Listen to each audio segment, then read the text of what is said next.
আকীদা বিশ্বাস যদি নষ্ট করতে হয় তাহলে উৎস নষ্ট করতে হবে।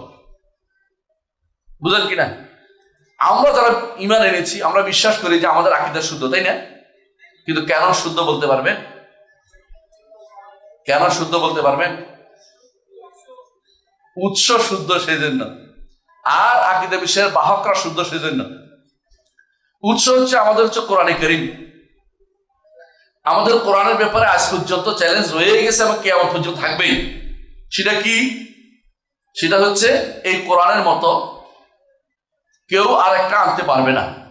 এই কোরআনে যা বলেছে হক বলা হয়েছে, কোনো নাহক বলা হয় নাই। ওয়ালাউ কানা মিন ইনদি গায়রিল্লাহি লাওয়াজাদু ফি ইখতিলাফান কাসীরা, তাই না? এটা আপনারা জানেন এই আয়াত, যে যদি কোরআন আল্লাহ ছাড়া অন্য কারো কাছ থেকে আসতো এতে মতভেদের কোনো শেষ ছিল না। মতভেদ হতো, শুধু মতভেদ হয়ে চলতে থাকতো। এই কোরআনে কারীমে আজ পর্যন্ত মুস্তাশরিক বলেন, মুস্তাগরিব বলেন, প্রাচ্যবিদ বলেন, পাশ্চাত্যবিদ বলেন, এমনকি মুশরিক বলেন, ইহুদি বলেন, যত ধর্মের লোক আছে চেষ্টা করে নাই এর বিরুদ্ধে বিভিন্ন রকমের জিনিস খুঁজতে, কোনো অল্প চেষ্টা করে নাই। কিন্তু শেষ পর্যন্ত প্রত্যেকেই হার মেনেছে, কেউ কোরআনের মতো কিছু আনতে পারে নাই এবং কোরআনের কোনো দোষ ধরতে পারে নাই। চেষ্টা করেছে বিভিন্ন মিথ্যাচার দিয়ে, এগুলির জবাব সাধারণ আমাদের আলেমরা সাধারণ চিন্তাবিদরা দিয়ে দিছে, সাধারণ দায়ীরা দিয়ে দিয়েছে, বড় আলেমের গবেষণার দরকার হয় নাই। সুতরাং কোরআন আমাদের যে আকীদা নিয়ে এসেছে তার শুদ্ধ কোনো সন্দেহ নেই। আরেকটা ওয়াহী আমাদের কাছে আছে, সেটার নাম হচ্ছে সুন্নাহ। এইটা থেকে যে আকীদা আসছে সেটাও শুদ্ধ, এবং এটাও আসছে আমাদের নবীর মাধ্যমে। এটাও ওয়াহী আল্লাহর কাছ থেকে এসেছে এক। দ্বিতীয়ত, যিনি নিয়ে এসেছেন তিনি সত্যবাদী এবং তিনি আমানতদার ছিলেন, আমিন ছিলেন। নবুয়তের আগে তাকে মানুষ আমিন জানতো, নবুয়তের পরেও তারা স্বীকার করেছে যে তিনি কোনোদিন মিথ্যা কথা বলতেন না। যখন রোম সম্রাট হেরাক্লিয়াসের কাছে তার চরিত্র তুলে ধরা হয়েছে, জিজ্ঞাসা করা হয়েছিল তিনি কি কখনো মিথ্যা কথা বলতেন, বলছেন যে না, তিনি কোনো মিথ্যা কথা বলতেন না। তখন রোম সম্রাট বলেছিল, যিনি মানুষের সাথে মিথ্যা কথা বলেন না, আল্লাহর সাথে তিনি মিথ্যা কথা বলবেন না।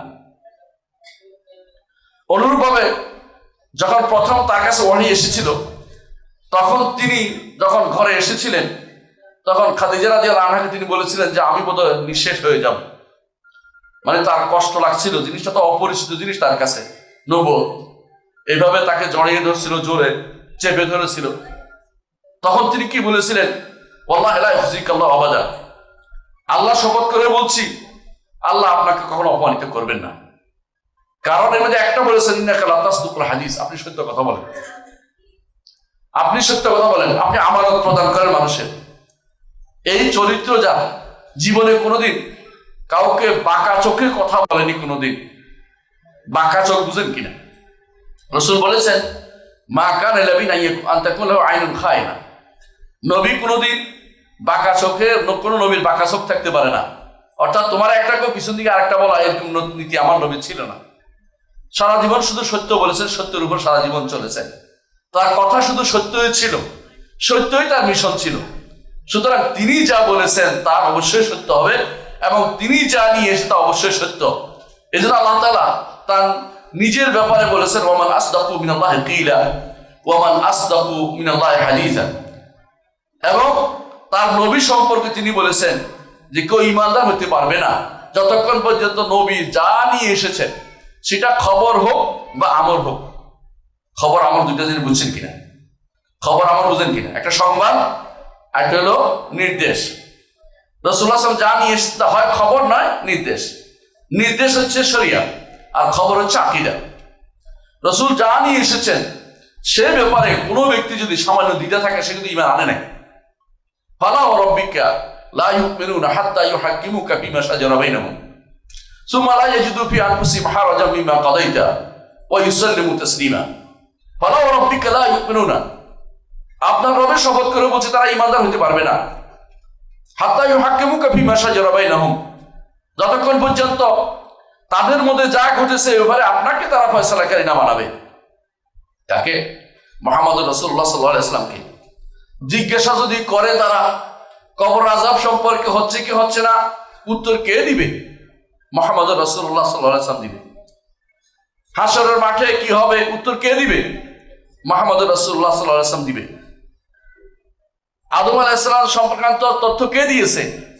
মুহাম্মদ রাসূলুল্লাহ সাল্লাল্লাহু আলাইহি ওয়াসাল্লাম দিয়েছেন। একটা দুইটা নাকি শত শত হাদিসে তিনি আখবার দিয়েছেন, সংবাদ দিয়েছেন। মুসা আলাইহিস সালামের যখন এই আয়াতের তাফসীর রাসূলুল্লাহ সাল্লাল্লাহু আলাইহি ওয়াসাল্লাম নিজে করেছেন, ইয়া আইয়ুহাল্লাযীনা আমানু লা তাকুনু কাল্লাযীনা আযাউ মুসা ফাবাররাহু আল্লাহু মিম্মা ক্বালু ওয়া কানা ইনদাল্লাহি ওয়াজিহা। যেভাবে মুসা আলাইহিস সালামকে তার কওম কষ্ট দিয়েছে, তোমরা সেরকম কষ্ট দিও না। এই আয়াতের তাফসীর কে করে দিয়েছে? মুহাম্মদ রাসূলুল্লাহ সাল্লাল্লাহু আলাইহি ওয়াসাল্লাম করে দিয়েছেন। একটি দুটি নয়, আয়াতের ব্যাখ্যা, বিস্তারিত ব্যাখ্যা, যেগুলো ঘটনা, আমি একটাও মাসাইলের কথা বলবো না, একটা আওয়ামের কথা বলছি না, কারণ আওয়ামের ব্যাপারে অনেকে অনেক কিছু মানতে রাজি হয়ে যায়, কিন্তু উম্মতের মধ্যে সমস্যা প্রথম তৈরি করেছে আখবার মানবে কি মানবে না। কারা তৈরি করেছে? জাহমিয়ারা তখন মনে করেছে যে এই সমস্ত হাদিস গ্রহণযোগ্য না, নাউযুবিল্লাহ, আকীদার হাদিস তারা নিবে না। তাদের দেখা দেখি মুতাজিলারা বলে দিয়েছে এগুলি নিবে না। তারা বলতো ইবনে ওমর রাদিয়াল্লাহু আনহুকে যে উনি হচ্ছেন সাধারণ মানুষদের অন্তর্ভুক্ত, সাধারণ মানুষ, আরো হচ্ছে বিশেষ মানুষ, বুঝছেন কিনা? তাদের অনুসারে তারা আরো নিচের দিকে যারা আসছে প্রত্যেকে এই জাতীয় কথাবার্তা বলেছে, অর্থাৎ যারা আলেমে দ্বীন তাদেরকে বলতো যে এরা বুঝে না, তারা বিশেষ চিন্তাবিদ, বিশেষ লোক, তারা আল্লাহ রাসূল হাদিসের উপর সবসময় আক্রমণ করেছে, যে হাদিস দিয়ে আকীদা নিবে না। তারা সিদ্ধান্ত নিয়েছে হাদিস দিয়ে তারা আকীদা নিবে না। আজও এই ধারাবাহিকতা অব্যাহত রয়েছে।